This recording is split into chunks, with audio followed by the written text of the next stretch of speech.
Telespectadores, vocês reconhecem o grande incentivo que recebo. Assim, sinto-me fortalecido para continuar a levar o nosso programa de recordações de Chico Xavier até os vossos lares. No psicografar o seu primeiro livro, Parnaso de Além Túmulo, muito se contestou o princípio de sua mediunidade, pela psicografia sobre os grandes poetas e intelectuais falecidos.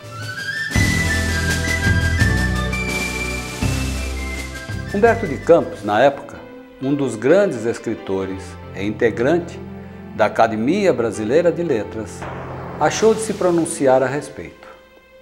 No jornal Diário Carioca, com expressiva chamada Poetas do Outro Mundo, assinou esse artigo com a revelação em versos psicografados, o estilo ingênuo de Casimiro Cunha, como também Castro Alves e Augusto dos Anjos.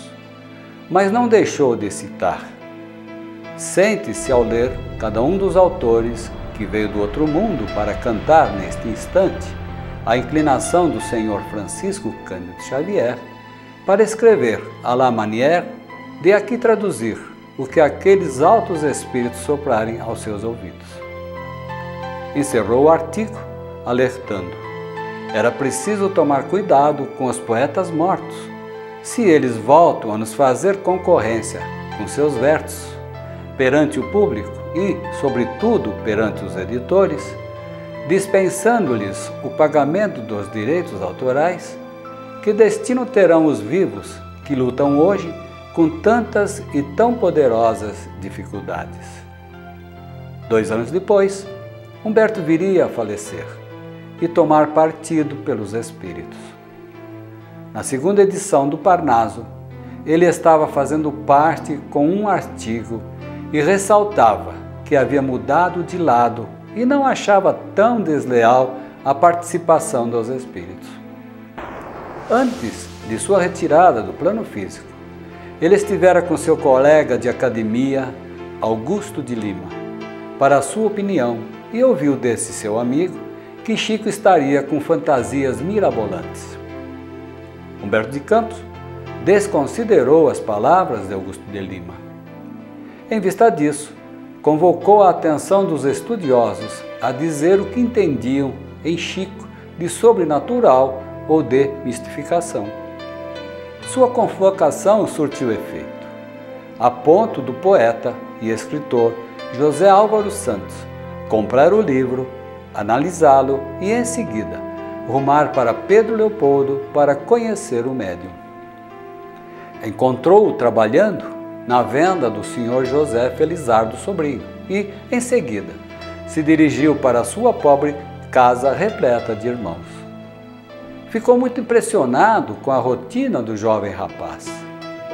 Procurou por João Cândido Xavier e lhe fez uma proposta de Chico o acompanhar a Belo Horizonte, que não passaria dos 3 meses, seu filho arranjaria um emprego. Seu pai acenou para a ideia com simpatia. A dificuldade era muito grande e o dinheiro bem curto. João Cândido, seu pai, consultou Chico sobre a proposta. Chico rapidamente foi ao encontro de Emmanuel, que o desestimulou. Deveria ficar como estava. Chico, então, resolveu ficar com a família. No dia seguinte, seu pai voltou a lhe pedir socorro, ajudar na situação da pobreza em que se estavam. Chico novamente se socorreu de Emmanuel. Desta vez, apesar de achar um momento inoportuno e desaconselhável, não arriscou qualquer conselho e lhe disse não contrariar a ideia do seu pai. João Cândido foi ao Sr. Felizardo, patrão de Chico, expôs o assunto e conseguiu uma licença de 3 meses para Chico poder viajar para essa empreitada a uma chácara a 3 quilômetros do bairro Gameleira, em Belo Horizonte. Intelectuais mineiros logo buscaram conhecer aquele jovem mulato, mal vestido, com expressão um tanto quanto atordoada, que virou atração naquela chácara. Chico, com medo de cometer disparates, acompanhava tudo em silêncio. Logo, as visões de sua mãe e de seu guia o deixavam mais confiante, aconselhando-o ser muito prudente. Emmanuel aproveitava para dirimir dúvidas literárias. Explicava a Chico o que o Paul Rebu fazia, mestre em imitações dos estilos de poetas. O tempo passava e os 3 meses vinham chegando ao fim. Chico, muito preocupado com a manutenção familiar e convicto por esse sentimento, não poderia ficar mais sem nada a fazer. Em março de 1933, achou de retornar a Pedro Leopoldo. Enquanto aguardava a chegada do trem, 2 amigos do seu ex-anfitrião lhes traziam uma notícia: ele estava empregado.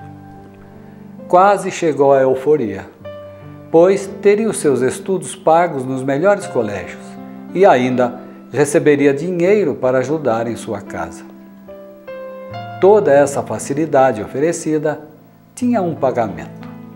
Chico deveria assumir que Parnaso do Além-Túmulo era de sua autoria e não dos espíritos desencarnados.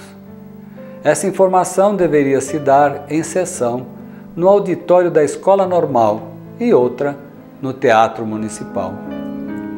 Chico reagiu dizendo: "Não posso mentir para mim mesmo. Ouço a palavra de minha mãe. Escrevo poemas que não são meus. Como posso renegar a verdade?" E eles insistiam: "Chico, você conhece um passarinho chamado sofrê?" "Não. O sofrê é um pássaro que imita o outro. Você nasceu com a vocação desse passarinho entre os poetas. Não acredite em espíritos. Esses poemas que você julga psicografar são seus, somente seus." Essa era a conversa. Emmanuel lhe aparece e brinca: "Sim, Chico, volte a Pedro Leopoldo e procuremos trabalhar. Você não é um sofrê, mas precisa sofrer para aprender."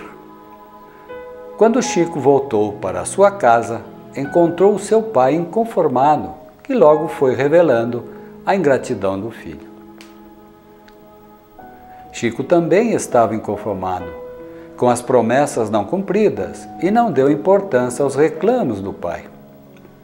No dia seguinte de sua chegada, rapidamente se dirigiu para o armazém do senhor Felizardo e sentiu-se muito feliz em voltar a varrer o chão e atender os fregueses. Chico, na simplicidade de um matuto, muito sofreu pelas críticas e incredulidade dos que se achavam conhecedores dos diversos estilos destes famosos poetas. Nessa oportunidade, Chico recebeu de Emmanuel proposta para iniciar uma produção de 30 livros e terminou sua missão com 416 obras psicografadas. Nós vamos para o intervalo e voltamos em seguida.